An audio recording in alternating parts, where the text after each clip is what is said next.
प्रिय दर्शकों और श्रोताओं, जय सिया राम, जय श्री कृष्णा, जय माता दी। निशुंभ और शुंभ वध नाम की माँ भगवती जगदम्बा की जो कथा है आप श्रवण कीजिए और सबसे पहले माता जी का जगदम्बा का ध्यान करें।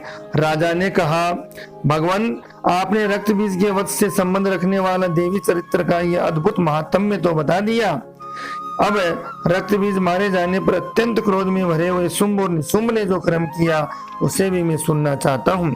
तो ऋषि कहते हैं कि राजन, युद्ध में रक्त बीज मारा गया। अन्य दैत्यों के मारे जाने पर शुंभ और निशुंभ के क्रोध की सीमा नहीं रही। अपनी विशाल सेना इस प्रकार मारी जाती देखकर निशुंभ अमरस में भरकर देवी की ओर दौड़ा। उसके साथ असुरों की प्रधान सेना थी। उसके आगे पीछे 500 भाग में बड़े बड़े असुर थे जो क्रोध से होठ चबाते हुए देवी को मार डालने के लिए आए थे। महापराक्रमी शुंभ भी अपनी सेना के साथ मातृगणों से युद्ध करके क्रोधवश चंडिका को मारने के लिए आ पहुंचा। तब देवी के साथ शुंभ और निशुंभ का घोर संग्राम छिड़ गया। वे दोनों दैत्य मेघों की भांति बाणों की भयंकर वृष्टि कर रहे थे। उन दोनों के चलाए हुए बाणों को चंडिका ने अपने बाणों के समूह से तुरंत काट डाला और शस्त्र समूह की वर्षा करके उन दोनों दैत्य पातियों के अंगों को भी चोट पहुंचाई। निशुंभ ने तीखी तलवार और चमकती हुई ढाल लेकर देवी के श्रेष्ठ वाहन सिंह के मस्तक पर प्रहार किया।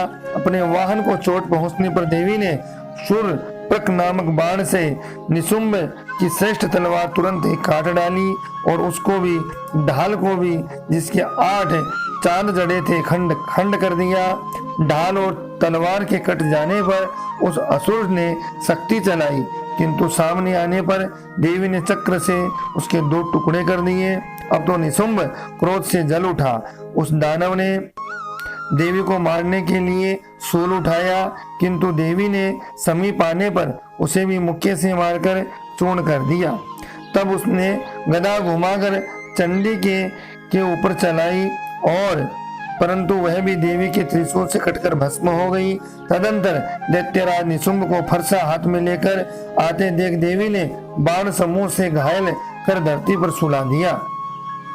उस भयंकर पराक्रमी भाई निशुंभ के धराशायी हो जाने पर शुंभ को बड़ा क्रोध हुआ। अंबिका का वध करने के लिए वह बड़ा है। अब रथ पर बैठे बैठे ही उत्तम आयुधों से सुशोभित अपनी बड़ी बड़ी 8 अनुपम भुजाओं से समूचे आकाश को ढककर वह अद्भुत शोभा पाने लगा।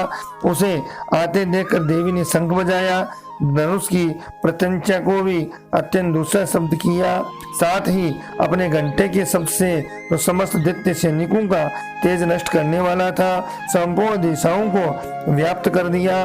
तदंतर सिंह ने भी अपनी दहाड़ से, जिसे सुनकर बड़े बड़े गजराजों के महान मध्य चूर हो जाते हैं, आकाश पृथ्वी और 10 दिशाओं को गुंजा दिया। फिर काली ने आकाश में उछलकर अपने दोनों हाथों से पृथ्वी को आघात किया। उससे ऐसा भयंकर शब्द हुआ जिससे पहले के सभी शब्द शांत हो गए। तत्पश्चात शिवदूती ने दैत्यों के लिए अमंगल जन का अट्टहास किया। इन शब्दों को सुनकर समस्त असुर थर्रा उठे, किंतु शुंभ को बड़ा क्रोध हुआ। उस समय देवी ने जब शुंभ को लक्ष्य करके कहा, ओ दुरात्मन, खड़ा रहे, खड़ा रहे, तभी आकाश खड़े हुए देवता बोल उठे, जय हो, जय हो। शुंभ ने वहां आकर ज्वालाओं से युक्त अत्यंत भयानक शक्ति चलाई। अग्निमय पर्वत के समान आती हुई शक्ति को देवी ने बड़े भारी लुके से ही दूर हटा दिया। उस समय शुंभ के सिंहनाद ने तीनों लोक गूंज उठे। राजन, उसकी प्रतिध्वनि से वज्रपात के समान भयानक शब्द हुआ जिसने अन्य शब्दों को जीत लिया। शुंभ के चलाए हुए बाणों के देवी ने और देवी के चलाए हुए बाणों के शुंभ ने अपने भयंकर बाणों द्वारा सैकड़ों और हजारों टुकड़े कर दिए। तब क्रोध में भरी हुई चंडिका ने शुंभ को शूल से मारा और उसके आघात से मूर्छित होकर के वह गिर पड़ा। इतने में ही निशुंभ को चेतना हुई। उसने धनुष हाथ में लेकर बाणों द्वारा देवी काली और सिंह को घायल कर डाला और फिर उस दैत्यराज ने 10,000 बाहें बनाकर चक्रों के प्रहार से चंडिका को आच्छादित कर दिया। तब दुर्गम पीड़ा का नाश करने वाली भगवती दुर्गा ने कुपित होकर अपने बाणों से उन चक्रों तथा बाणों को काट गिराया। यह देख निशुंभ दैत्य सेना के साथ चंडिका का वध करने के लिए हाथ में गदा ले बड़े वेग से दौड़ा। उसके आते ही चंडी ने तीखी धार वाली तलवार से उसकी गदा को शीघ्र ही काट डाला। तब उसने शूल हाथ में ले लिया।